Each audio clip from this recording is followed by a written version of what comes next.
What's up, chams? Welcome to another episode, another season of the Keeping Karlsson Short Shifts Fantasy Hockey Podcast. I'm your host, Louis Ezekiel. Joining me tonight is my friend and yours, Jeremy Versillo. Jeremy, how are you doing on this fine Thursday evening? I'm doing great, Louis. I just got back in town from a 3.5-week trip to Europe. So I'm refreshed and ready to talk about some hockey. Outstanding. Maybe of interest to the listeners. I heard you had some exciting news from over the trip. Yes, I did. I got engaged to my now fiance. Hey, way to go, bud. Nice work. We saw some great pictures. Looked like a great moment. And yeah, just congratulations. That's awesome. Thank you. Now on to the wedding planning, which is a whole nother set of challenges. Oh yeah, just be a contributor. Don't put all the decision making on Sam's shoulders, and be willing to go with the flow, but be a participant too. That's my best advice that I have for you there. But yeah, let's go ahead and get started here with season 5 of Short Shifts. So exciting. Obviously, added a couple new, hosts here, with yourself and, Shams, who will be joining us soon, I'm sure. And we're just really excited. If this is your first episode of Short Shifts, we are a twice weekly mini pod, that comes out on Wednesday and Friday mornings during the season. Just to give a little bit of background and news updates in between the Sunday mega shows from Brian and Elon. It's always our pleasure to have the opportunity to bring the show. And before we turn this first attempt at a short shift here in the preseason into a long shift and have the coaches barking in our ears, what do you say we go ahead and get started? I know you have collected some first day of school updates for us as we're seeing some training camp items.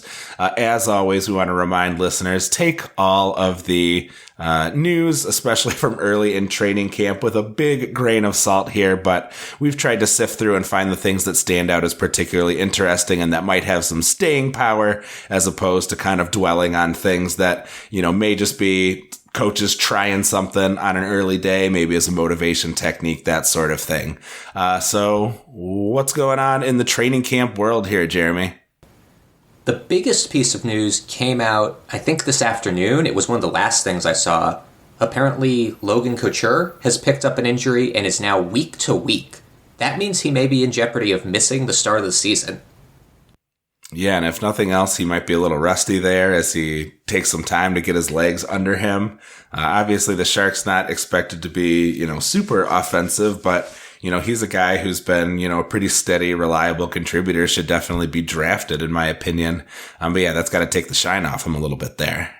And maybe some opportunity opens up for a guy like William Eklund, who I think looked really good in his 9-game sample last year, but didn't quite crack the roster. He could start in the top 6 and top power play this year if you need an early season streamer. Yeah, that could be really interesting. Obviously a good opportunity for a guy like him to make a mark. What else? What other news do you have for us? A bunch of injuries that we already knew about and a couple new ones. Jake Guentzel, who's recovering from some sort of long-term surgery that happened early in the offseason. I think it was an ankle surgery that happened in the middle of the offseason. Apparently, he's only going to miss 5 games or so, which is 2 weeks of fantasy. To me, that bumps him pretty close to his non-injured ADP, I guess. Missing 2 weeks out of a 21-week season doesn't really bother me. Remember what happened a couple years ago, too, last year with Brad Marchand and David Pastrnak, where they were supposed to miss about a month, and all of a sudden one of them played the first game of the season and the other one was back the following week. You can never really tell with these cryptic injury updates from coaches and general managers. Yeah, definitely. And, you could think, too, about some of the players who were thinking about maybe holding out for a few games. I know Jason Robertson's ADP was a little bit depressed last season. You saw the thing with William Nylander. There are these things that happen that I think get overblown because people want to talk news. And the end result is you can end up getting some of these players for a bargain. I think at the tier 1 auction, like Jason Robertson went for some discount that was, in retrospect, way too low for what he should have been worth, obviously, as the season progressed. So just keep an eye on those kind of things. If you start to see Guentzel fall, he's going to get all the prime opportunity that he can handle. I would be after him, if he's falling out of, if he falls out of the second round, I would be jumping all over him in the third.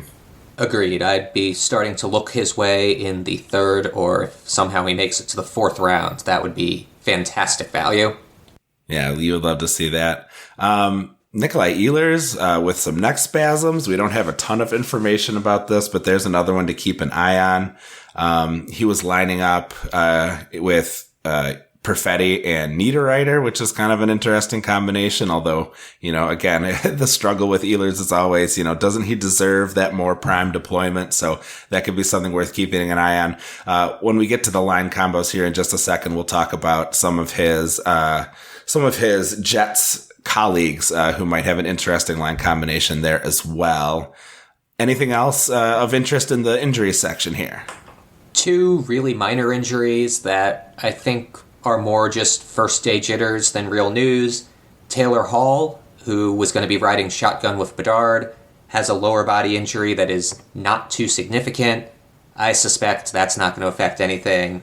And Josh Norris, the ever-injured, tweaked something, but apparently would be playing if the regular season started tomorrow, even though he was in a non-contact jersey. That's kind of weird to me, but trust what the coaches say, I guess. Yeah, no reason to run a guy out there and get him injured worse than, in inconsequential play. So I could see the reason why to potentially, be especially cautious. A couple line combinations of note. I'll run through a few of them, and if you have some comments on them, feel free to share. We saw Tyler Toffoli lining up with Jesper Bratt and Jack Hughes. That would obviously be a nice spot of him. I think that could alleviate people's concerns maybe about Toffoli not getting as much power play time, which is really where he made his money last season. So, that might mitigate it a little bit, although I'm still a little cautious about Toffoli. Michael Bunting on a line with Sebastian Aho and Seth Jarvis. And then also on Carolina, we saw a power play 1 with Tony DeAngelo and Brent Burns both lining up there. Again, obviously, all this is potentially subject to change, but a few interesting items there. Any of those do anything for you? I think the most interesting one, the most unexpected one, is seeing the 2 defensemen power play 1 in Carolina. That's something that not many teams do anymore. I think there's a chance they may be having a bit of a competition, and one of them will eventually get demoted. Currently, Dmitry Orlov is running Power Play 2, which he's done on and off, but it isn't exactly his strength. That one I'm going to be keeping a close eye on to see if it sticks, because to me, Power Play 1 duty would move Tony DeAngelo from a do not draft to someone I'm looking at in the late rounds. Yeah, definitely. That also, with those 2 defensemen there, that means no Bunting, no Necas, no Teravainen on that first power play unit. But if someone does move down, maybe that opens up a position for another forward. So that might be interesting to keep an eye on there moving forward. Interesting that Jarvis is the one who stays over Teravainen and Necas. That may give you some insight as to how the coaching staff views Seth Jarvis as a player. Yeah, definitely. Some other kind of non-surprising ones, Bertuzzi lining up with Matthews and Marner. We sort of expected that. Drouin on the top line with McKinnon, something that we sort of expected. A little more unexpected, William Nylander lining up as a 2C a 3C with Domi and Yarncroke. That should maybe be of some concern. That's worth keeping an eye on moving forward, just because, spreading out the scoring like that, that's definitely a downgrade in the typical line mates there for Nylander. That would make me a little titchy, but I'm not gonna, we've seen stuff like this and overreacted to it before, but definitely worth noting. And then Gabe Vilardi getting a shot with Kyle Connor and Mark Scheifele on the top line, and then a more expected Lucas Raymond lining up with DeBrincat and Larkin. Bertuzzi, Nylander, Vilardi, Raymond, reactions to any of those? I am worried about Nylander, which, like you said, we've overreacted to this before. But there was some coach talk before the camp started about wanting to get Nylander to play center, which obviously puts him behind Matthews and Tavares. My message for the Leafs is stop trying to make Nylander at center happen. It's not going to happen. We'll see what happens there. The other one that's interesting to me is Vilardi. I think that spot next to Connor and Scheifele is a great spot for whoever gets it. I'm more curious as to what the power play units in Winnipeg look like, though, because I think there's quite a bit of value to be had there, especially if Ehlers wants to be on power play 2 by himself again, as has been reported in the past. Right. Yeah, that'll be interesting. Vilardi was such a hot commodity at the start of last season. If he comes out of the gates hot again, that's someone you're not going to want to wait on.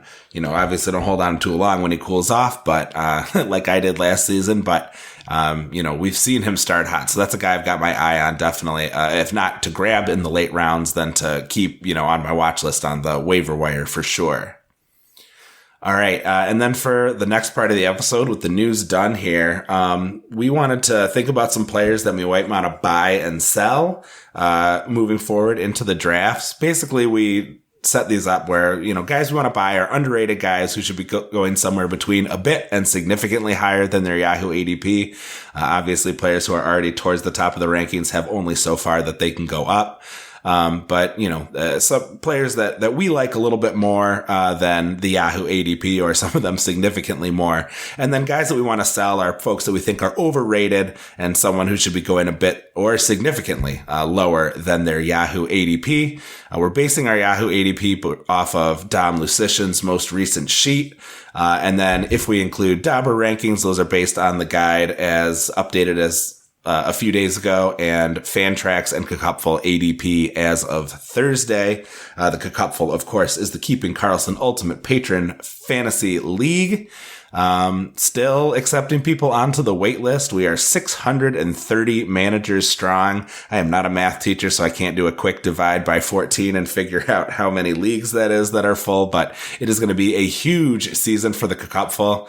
A cool new feature added this season. I think the best new feature, and you can let me know how you feel about this, but they added this allied chat. So all of the people who are picking 12th in their slow drafts are together in a chat where they can talk with each other and strategize without alerting their teammates or alerting the other people in their league. It's going to be really interesting to see, I think, ultimately how this impacts the draft going forward. I wonder if we will see a little bit more homogeneity between the teams that all kind of have the same picks, because if you get a strong conventional wisdom in there, you might see a lot of people making very similar picks. So I'm in the 12th slot, so I feel like all the 12s might end up more similar maybe than they have in the past, but I think it's going to be a really excellent addition to the experience on Discord and in the league.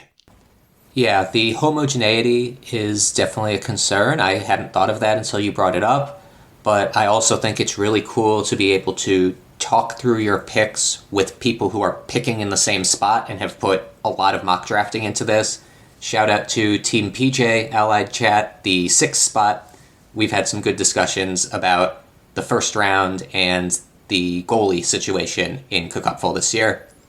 Yeah, who do you like at 6? Well, I'm debating 3 different players and haven't really settled on someone yet. It's either going to be Pastrnak, Rantanen, or Tkachuk. And I'm assuming one of the 3 will go before my pick, and I'll have to pick between the other 2.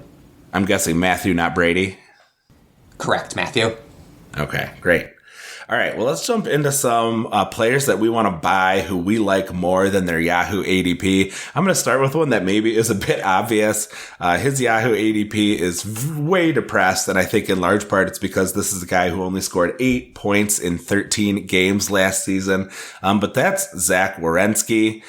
He is currently 157 in ADP on Yahoo, projected for 13 goals, 36 assists, for a total of 49 points with 225 shots.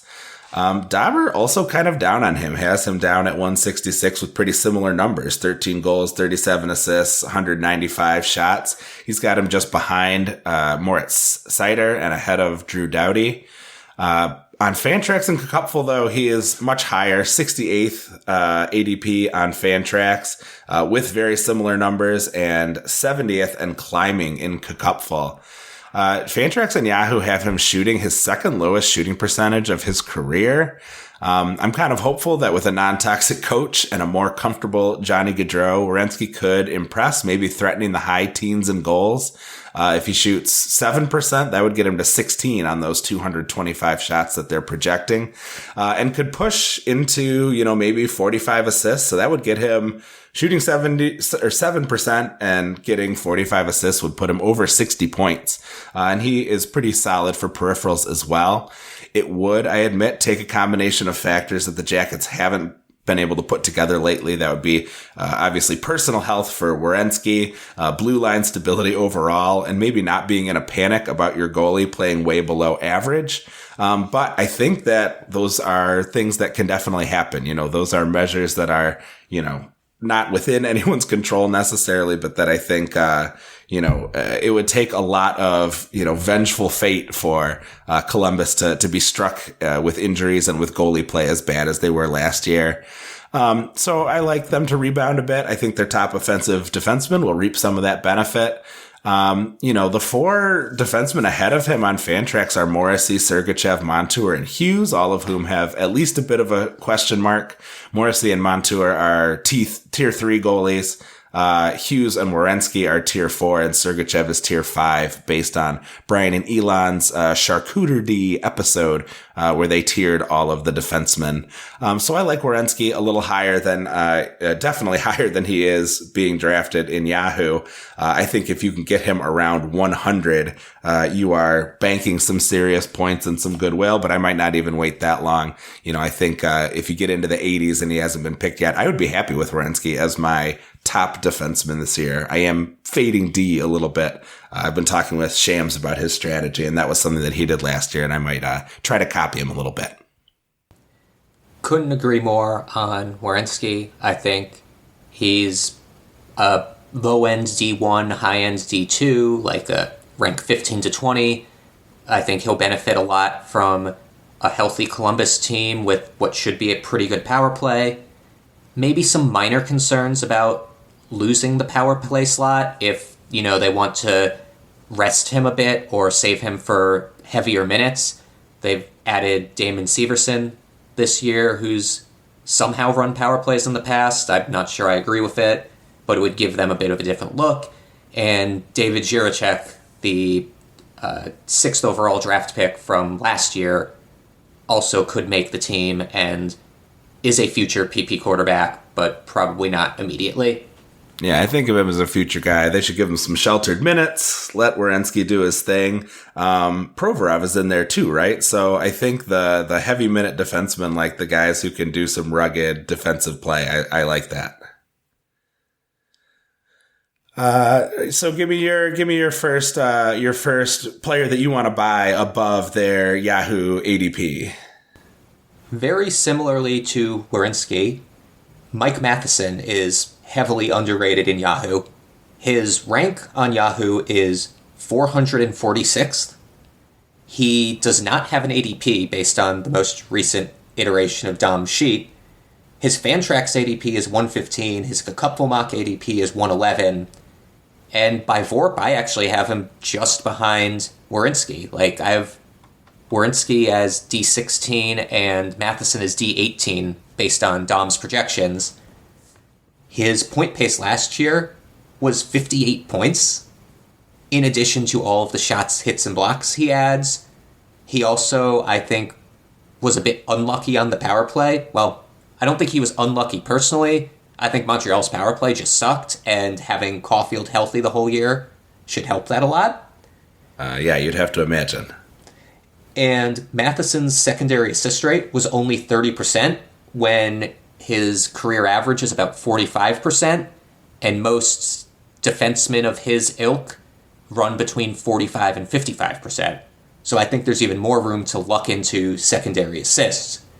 And also, there's no threat to his 24 minutes a night and power play one time. Who's going to take that? 18-year-old David Reinbacher? David Savard? Wi-Fi? He doesn't sound like a D1, but I think he is. Yeah, at least on the team he's on right now, right? Given the pieces that they have, it's hard to see, where else they could put him. And he, like you said, with that point pace last year, he really kind of proved himself. I'm really into Matheson. This was a guy that I might have picked up if you hadn't claimed him on the sheet there. I even did have a draft where I picked him up in maybe the 11th or 12th.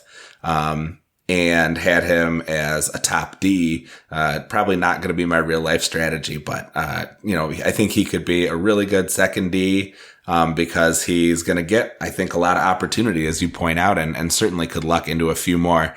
I'm cheating a little bit by throwing one more guy in here, but it's a nice transition from talking about Matheson. You mentioned Kirby Dach. This is another guy who does not have an ADP on Yahoo right now. He's only projected for 14 goals, 24 assists, and 107 shots on Yahoo. That's going to keep him way down. And actually, pretty much everyone else is kind of out on him too. And I understand why. Like, if Dach ends up as the number 2 center, which I think is where the team wants him to be eventually, then I think those projections are probably right on. He'll get some power play time, and he'll be kind of the fifth piece on the power play. But not, someone who I think there's a lot of excitement about. But if he can't hack it at center, this season, he's still a young guy. He's still kind of developing. Maybe the wing is still going to be better suited for him this year. He could potentially get onto that top line with Suzuki and Caulfield. That would leave Christian Dvorak, Jake Evans, and Sean Monahan remaining down the middle. That's, okay, not great, but I think if Dach can't hack it at center, then maybe that does make a lot of sense. He could make a splash as an end of the draft flyer with good upside. I would think of him like being in the same area as some of those late round third wheels like Connor Brown or Jonathan Drouin. This is a guy who could, if he gets some time on that top line, he could give you 55, 60 points, 150 shots.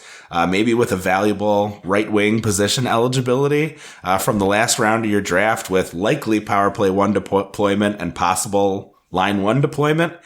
So maybe keep an eye on practice lines, and you're not going to be spending a ton of draft capital on him. He's a guy that you can toss right back onto the pile from where he's being picked up. And not have any regrets about it, but could be a sleeper for you right at the end of the draft if he ends up getting some line 1 time. Totally worth monitoring and picking up late to hold for a week. I will say the practice lines today had him on a line with Sean Monahan and Joshua Waugh, who's a rookie out of the Q. I don't think that's actually a real line. I think that's more of a split squad, let's get everybody familiar with each other type of thing, so we may have to wait another week before we know where they actually want him to play. Yeah, motivation tactics, JV. It's motivation tactics. All right, we're going to take a quick break. We'll come back with our sell players who are being drafted too high, in our opinion. You're listening to Short Shifts. Welcome back to Short Shifts. Jeremy, tell us about your sell player, somebody who you think is overrated right now and is being overdrafted based on their Yahoo ADP.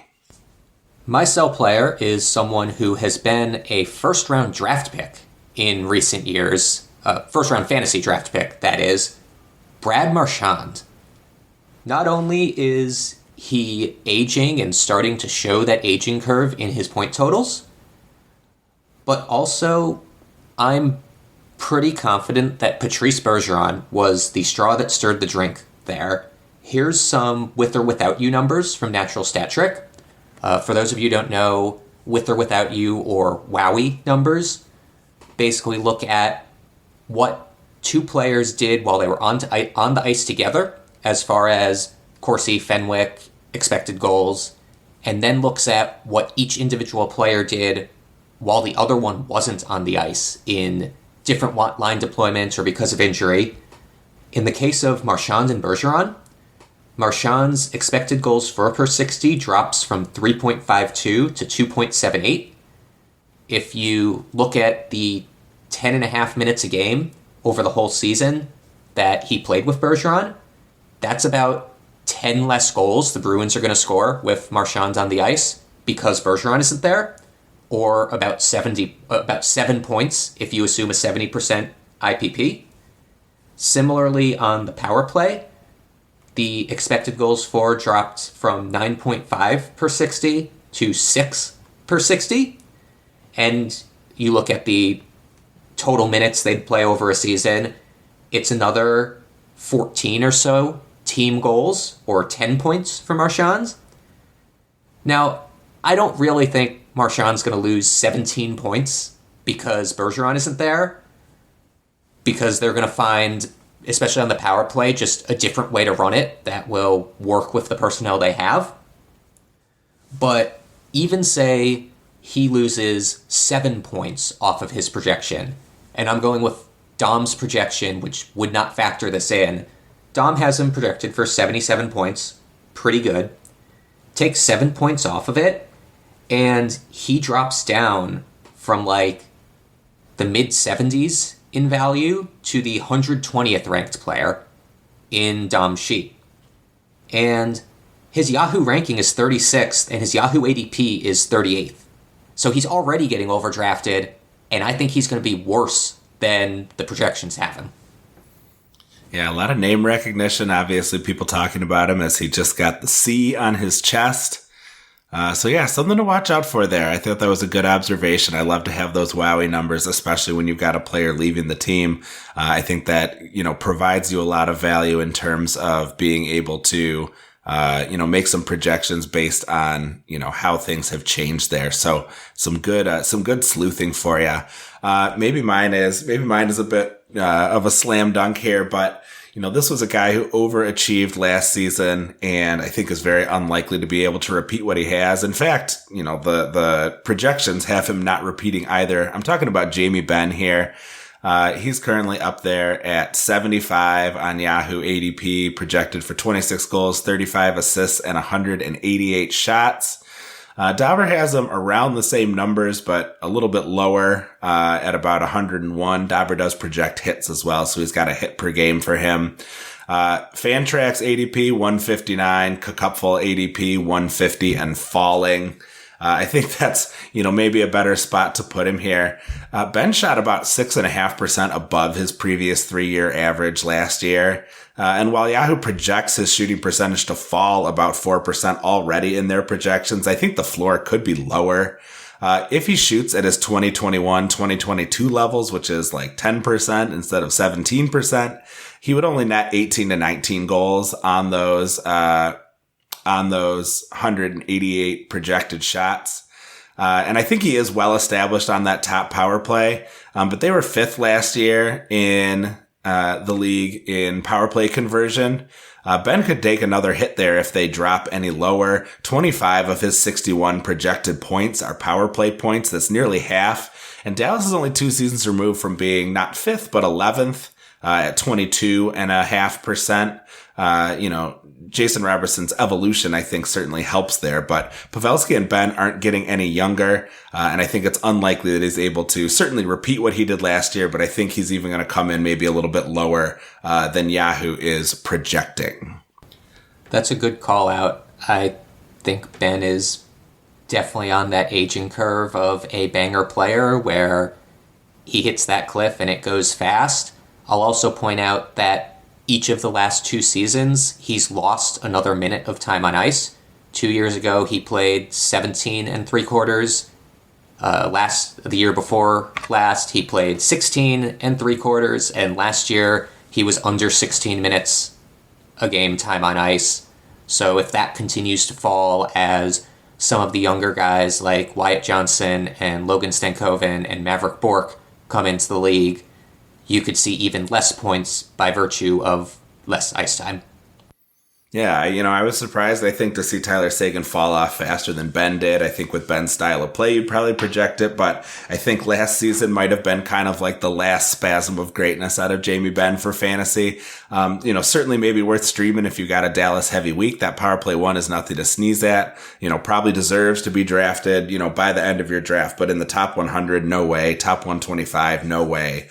Maybe down where Couture has him around 150, you're starting to think about him, after the 10th round. But, I think I'm fading him, pretty harshly. He was great for me last year, when I was able to pick him up off the wire. But I think the way he's looking right now, it's too much. Last couple minutes here, you put together a nice list here of some honorable mentions. Take us through some of your buy honorable mentions, some potential studs who are outside the Yahoo top 100. I'm just going to run through these rapid fire because most of these are just the haha, Yahoo misranked this guy terribly. So, 263rd, Nikolai Ehlers. 146th, Patrick Laine. 125th, Buchnevich. 207th, Philip Forsberg. Bananas. 145th, Mo Seider. 107th, Andrei Svechnikov. 305th, Aiden Hill. And Jacob Markstrom at 204, who I guess you could probably fight me on, and you could be right. But those other ones feel like they took players who were injured part of last year and forgot to project them forward as if they'll be healthy this year, because all of those guys, except Seider, I think, lost some time to injury.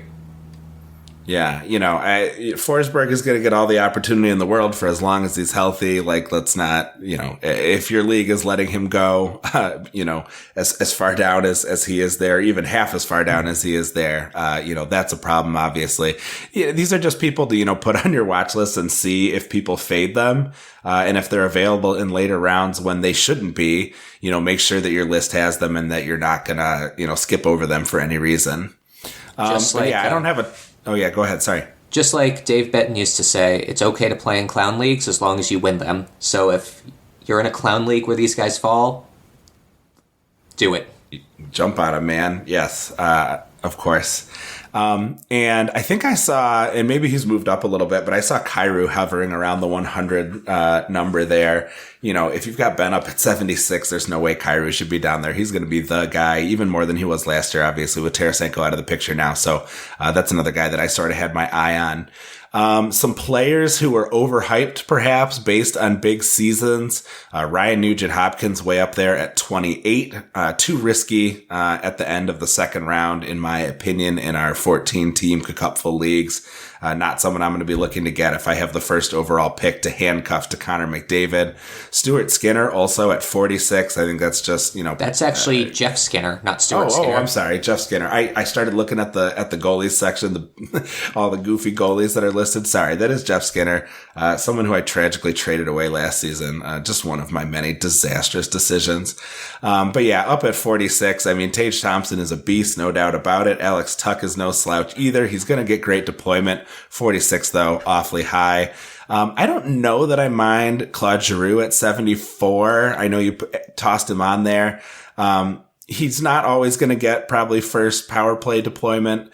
We heard Dom talk about maybe there just being less power play overall for players on Ottawa next year. But I kind of like Giroux, especially if he does manage to hang on to some top line deployment. So that's a guy I've got my eye on. We talked about Toffoli a little bit already. He's at 80. Obviously had a big season last year, but a lot of that was predicated on power play time. He's now on a team with just a ton of talent.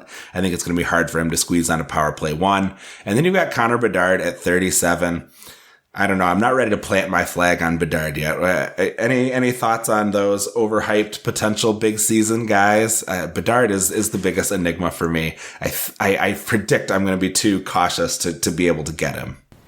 I think that's how I feel on all these guys, is I'm just going to be too cautious. I think there's a chance they return that value, but that value is their ceiling. Meanwhile, you can pick other guys at those places that maybe have even more upside. Bedard, I really like him as a player. I think he's 70-plus point player this year, but that doesn't make him a third-round pick. If if he falls another round or two, I'd probably consider him. Yeah, I think it's worth keeping in mind that, scoring has changed in the league since players like McDavid, like Crosby and Ovechkin were rookies. A player who can come out and score 70, 75 is valuable, but is not necessarily the type of player that you would have been, trying to draft back when, scoring was a little more depressed. So just make sure you're adjusting your expectations accordingly, as scoring climbs in the league. That's always something I'm trying to keep in mind. I look at these numbers and I'm like, oh yeah, that's a nice total. And I'm like, well, okay. But if you've got Connor McDavid out there doing what he does, and then, the other top 10 players not reaching those lofty levels, but, still scoring quite effectively, there's going to be, maybe a good number, maybe double digits, 100-point players. So you got to keep that in mind as you're thinking about these. All right, Jeremy, that has brought us to the end of our episode here. Thank you everybody for joining us. We are in our preseason skate and working on getting ourselves up to game speed. If you have any comments, please feel free to leave us a 5-star review and then explain what we could be doing better. You can get at us on Twitter, at ShortShiftsKK, maybe on some other social media platforms here if they become viable. Brian and Elon, of course, are at Keeping Carlson. Also recommend more than ever right now as the season gets underway that you follow at Game Day Lines, at Game Day Goalies, at Game Day News NHL, and at Game Day Stats NHL, all organized at GameDayTweets.com. Doing great work over there. Please visit that site and the other great sites we use to research our episodes at Yahoo, Frozen Tools, and Natural Stat Trick. Our intro and outro music was created by Pat Roach. Jeremy, thank you so much for joining us. Congratulations once again. And to everybody else out there, until we see you next time, play smart and keep your shifts short.